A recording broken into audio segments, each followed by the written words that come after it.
Today, we're getting into something I think almost everyone feels sometimes. That nagging sense of maybe not being good enough. Yeah, that persistent guilt or shame, even when you can't quite put your finger on why you're feeling it. Exactly.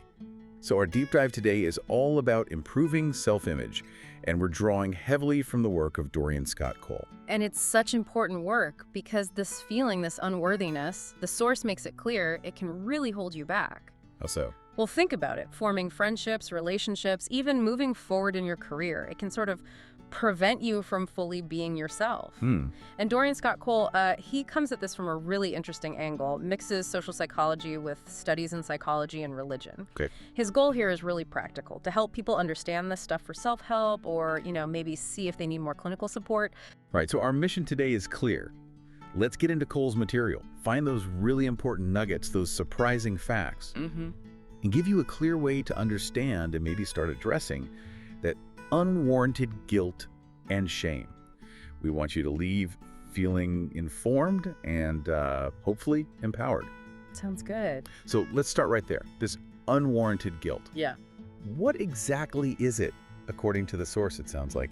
Feeling guilty and then ashamed, but without a solid reason. That's basically it, yeah. And what's interesting is how often the source calls it irrational guilt. Irrational. It's described as, shame, judgment, self-criticism about everyday things, really mundane stuff. Like what? Like questioning if you're working hard enough, or if you're a good enough partner or parent or friend, even worrying if you're making things harder for people around you. That constant internal check. Yeah. Am I falling short? Do I do something wrong? Even when things seem okay. Exactly. Even when life might actually be pretty good. Yeah. And the author argues that this feeling, this unworthiness, it really acts like brakes. It stops you from fully living. Wow. Okay. Now, something that jumped out at me reading this was how quickly it shifts from this heavy burden of guilt straight into forgiveness. It's like, boom, here's the antidote. It is a very direct pivot, isn't it? The source talks about Jesus' mission, presenting the good news of forgiveness, and emphasizes it as the key message, something that specifically aimed to lighten the load of difficult laws and what it calls hypocritical religionists. So forgiveness is framed as the way out. In this view, yes, it's described as something that removes the chains holding you down. It kind of binds the accuser. The accuser. But here's the twist, and it's really insightful. The author says, often we become our own accuser. So even if, say, from a religious perspective, God forgives. Right. Even if that forgiveness is seen as total, nullifying the actual guilt, shame can still stick around. It seems to be everywhere, whether we're technically guilty or not. That internal voice keeps going. Okay, so that makes sense. If the internal accuser is still active, Yeah. what do we do? Practically speaking, where do we start? Well, the very first step, according to the source, is self-care. Or you could call it self-love. Self-love, okay. And it uses the dictionary definition, an appreciation of one's own worth or virtue. Simple enough, right? But it starts with just observing yourself, your actions, your words, but with compassion.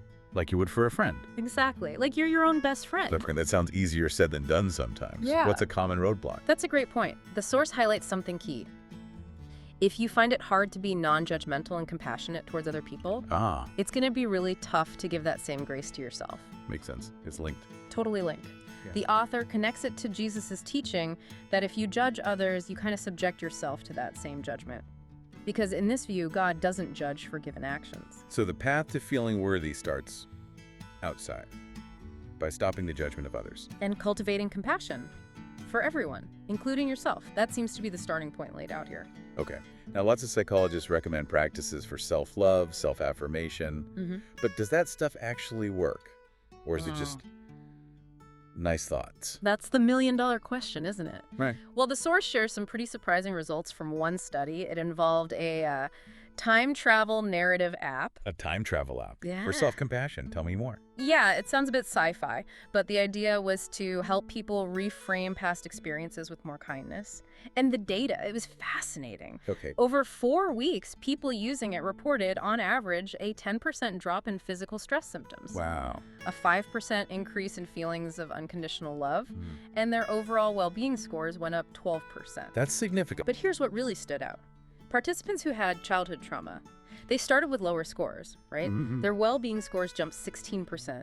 It basically allowed them to catch up. 16%, that's huge. So it wasn't just a placebo. Doesn't look like it. The study said the improvement was dose-dependent, meaning the more time people spent on the app, the better they felt. Ah, so it directly correlated with usage. Exactly. Suggests the app's specific techniques were actually having an effect, not just the idea of doing something positive. Interesting.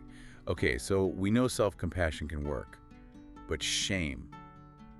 The source says it can be deep-rooted, almost existential, like a habit. Yeah, like this vague background hum of unworthiness. Or it can be triggered by specific things. Right. And the key, the source says, is recognizing your triggers and then consciously changing how you respond. So asking yourself, when do I feel shame? Is it around certain people, maybe highly educated folks or wealthy people? Or older parents? Or maybe it's at work, when you feel like you're under scrutiny. Which brings us to that thing called the spotlight effect. Exactly. The source mentions it. That feeling we all get. Like everyone is watching our every little mistake. Yeah, like there's literally a spotlight on you. Right. But the reality, most people are way too busy worrying about themselves. They're caught up in their own thoughts, their own insecurities. So they probably don't notice nearly as much as we think.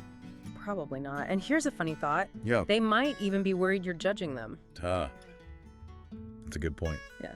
Okay, what about negative self-talk, that inner critic? Oh, yeah. That's a big one. The source says it's incredibly common, especially if there's early trauma involved. It can just shut you down before you even start. So what's the strategy? It sounds simple, but it takes practice. Consistently stop the negative thought. Yep. Just stop it and then replace it deliberately with something positive. But you need positive thoughts ready, right? Yeah. Because those negative feelings can be strong. Absolutely. You need an arsenal. Have a list ready. And here's a really specific kind of startling detail the source highlights. Oh. It apparently takes 5 positive comments to counteract, to nullify just one negative comment. 5 to 1. Seriously. Yeah. Whether it's from yourself or someone else. That's what the source states, yeah. It even mentions its importance in relationships. Cites insights, partly from the Harvard Business Review, about the ideal praise to criticism ratio in marriages. Wow. Marriages with mostly negative comments are more likely to end. That's the connection made. It really underscores the power of both negative and positive input, internally and externally. 5 to 1. It's a high bar. It really is. Makes you think. Okay, so the source points to 2 main drivers behind these feelings of guilt and shame. What's the first one? The first big one is, I never do everything I'm supposed to do.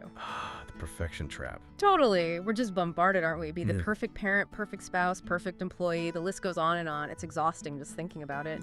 And the source mentions this list by Sarah Cloak, 95 things I should do every day according to the internet. 95 things. Every day, that's possible. Exactly the point. Trying to do it all just sets you up to feel like an unworthy failure. So what's the advice then? Prioritize. Focus on what's genuinely urgent and necessary. And this is crucial. Make self-care a real priority. Right. Because you can't pour from an empty cup. Right. You can't help others if you're completely drained. Okay. Okay, what's the second major cause? The second one is, I never measure up to those around me. Comparison. The comparison game. Yeah, we tend to put people on pedestals, don't we? People who seem to do it all or have amazing skills. We do, and the author shares a personal story about playing guitar. Oh, yeah. He felt discouraged when someone more skilled played, felt much better than him, and, over time, his own playing just dwindled. He played less and less. That's relatable. So the question is, does comparing ourselves stop us from doing things we actually love? Or trying new things? It absolutely can. And the source has a really powerful message here. Don't ever let the fact that someone else is better educated or more skilled or might do it better stop you. Because everyone's skills, everyone's efforts, they're needed. The world needs what you have to offer too. That's a great perspective. And it backs this up with examples from religious texts, reminding us that, God didn't necessarily pick the best or most powerful. Moses doubted himself constantly. Right. David was young. Isaiah felt unworthy. Jesus came from humble beginnings. His disciples were ordinary fishermen. Yet they all achieved incredible things. So it's about showing up, not being perfect. Exactly. Participation over perfection. Okay. Let's talk about that feeling. Maybe it's 4 a.m, your brain just won't shut off. Yeah. The worst. And it's just feeding you lines like you're not good enough, you don't have the experience, you're going to fail, everyone will see. That internal monologue is brutal, and the source quotes Brené Brown here. Ah, Brené Brown. What does she say? She says, shame has two main goals. First, tell you you're never good enough. Second, ask, who do you think you are? Like, how dare you even try? Yeah. She calls shame the swampland of the soul. That's the quote. And the source adds that worry. Worry is basically shame on steroids. It just amplifies everything. But there's an antidote in the source too, right? Yes. A reminder that we don't really accomplish much without failure. Failure is how we learn. It's part of trying, part of moving forward. So the advice is? Tell yourself, okay, if I fail, I'll learn from it. Failure, even the fear of failure, it's not going to stop me. Easier said than done, but powerful. Definitely takes practice. The source even offers a biblical affirmation here for those who find it helpful.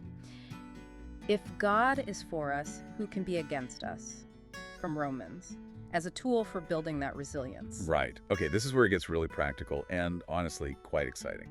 The source lays out 10 specific ways to move forward, to build confidence and not be stuck in that undeserved shame. Yeah, these are really concrete steps. Let's go through them. Okay, number 1. Number 1, be aware. Recognize that undeserved shame, that existential dread. It shouldn't be your master. You need to be the master of it. Take charge. Okay, own it. Number 2. Instead of automatically saying, I can't, try shifting it to, I probably can, and then embrace that spirit of Admiral Farragut. Damn the torpedoes, full speed ahead. Love that. Let's go for it. Yeah, because the more you tackle challenges, even little ones, the more confidence you build. It's like a muscle. Makes sense. Number 3, see setbacks and failures as learning opportunities. Not as proof you're inadequate, not as condemnation, just data. What can I learn here? Okay, reframe failure. 4. Remember the spotlight effect. Most people are wrapped up in their own stuff. They're not watching you as closely as you think. That can be really freeing. Yeah, takes the pressure off. 5. Be compassionate and forgiving to yourself. Remind yourself, everyone is worthy. Everyone deserves compassion, including you. Treat yourself like a friend again. 6. Actively fight negative self-talk. When it pops up, say, yeah, not true. And then list 5 positive things about yourself. Poke that self-doubt right in the nose. Poke in the nose. I like that. Okay, 7. Celebrate your wins, big or small. Maybe every Friday, just take a moment. Reflect on what you actually accomplished that week. Build yourself up intentionally. Acknowledge progress. 8. This one's interesting. If being around certain people makes you feel less than, consider changing the dynamic. Maybe ask them directly, do you think I can succeed at this? Or even, would you be willing to advise me? Turn that potential comparison into collaboration. Could be a win-win. Bold move, but could work. 9. Surround yourself with supportive, skilled people, people who can genuinely offer good advice or assistance. Build your network. Your support system. And finally, number 10. Patience. Be patient with yourself in the process. Most good things, like business ideas, they don't succeed overnight. Persistence is key. Keep going. Those are 10 really solid steps. And there's one more crucial point the source makes, right? About trauma. Yes. Absolutely vital. If the shame feels overwhelming, if it's deeply tied to past trauma and these steps feel impossible, please consider seeking professional help. A clinical psychologist. Yes, someone qualified. That support can be absolutely essential and make a world of difference when things feel too difficult to handle alone. So important to mention. Okay, connecting this all together. Self-compassion seems like the thread running through everything. It really is. For lasting change, it's crucial. Treating yourself with that same kindness you'd offer a friend, challenging the inner critic, recognizing we're all human, we all struggle. That kind of acceptance allows you to move past mistakes, learn, and genuinely grow. Personally, spiritually, it builds that inner resilience. So thinking about you, the listener. Yeah. What does this all boil down to? The source ends with a really powerful 2-part challenge. It does. The first part is internal. The source urges you to remind yourself many times a day that from its theological standpoint, God loves you, period, despite anything you've done. Unconditionally. Unconditionally. It's presented as a love that forgives and forgets misdeeds. You can't earn it. You can't lose it by messing up. That core idea of unconditional acceptance is incredibly powerful against shame. Whether you frame it religiously or psychologically, that sense of core worth. Okay, what's the second part of the challenge? The second part moves outward into relationships.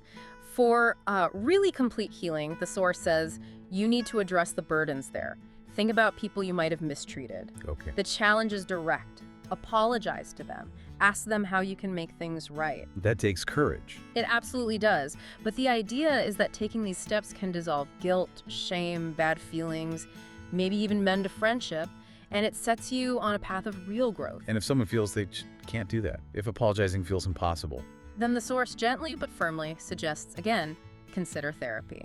Because working through those blocks is vital for your future well-being. You have to address those burdens somehow. right, it all connects. Exactly. And Cole sums it up beautifully. Our answer is God. God's answer is us. Together we make the world better. And another powerful line, with hate we have more to lose than gain. Break the cycle. Powerful words.